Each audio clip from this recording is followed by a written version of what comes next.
Pinatunayan ng host University of the Philippines Fighting Maroons na kabilang sila sa mga lehitimong title contenders ngayong season 87 ng UAAP Women's Volleyball.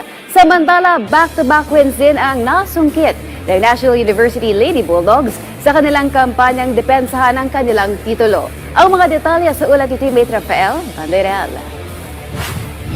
Magandang panimula ang bumungad sa kampanya ng host team UP Fighting Maroons ngayong season 87 ng UAAP Women's Volleyball. Napasakamay ng mga iska ang kanilang ikalawang sunod na panalo kontra FEU Lady Tamaraos sa loob ng 4 na sets, 23-25, 25-23, 25-17 at 25-23 upang panatiliing perpekto ang kanilang kartada nitong Miyerkules ng gabi sa Philoel Arena sa lungsod ng San Juan. Pinangunahan ni Joan Monares ang UP sa kanyang 19 points on 17 attacks and 2 service aces.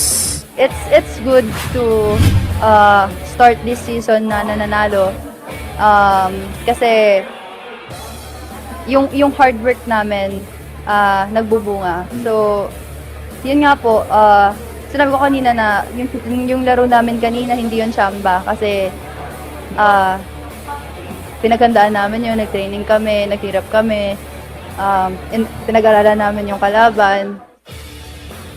Aminado bang pagod dahil sa mahigpit na schedule? Hanga si UP Head Coach Benson Bokbok sa ipinakitang tatag ng kanyang mga manlalaro. Siyempre lalaban pa rin tayo. Ako rin, nagre-ready rin ako parang yung mga players.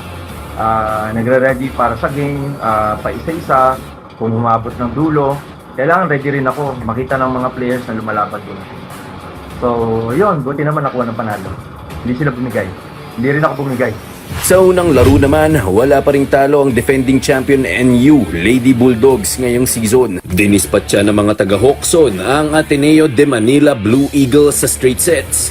25-23, 25-19 at 25-15. Pinangunahan ni Eliza Solomon ng koponan na nang gumawa ng 12 markers habang 10 puntos naman ang ambag ni Vange Alinsug. Rafael Banderel para sa Atletang Pilipino, para sa Bagong Pilipinas.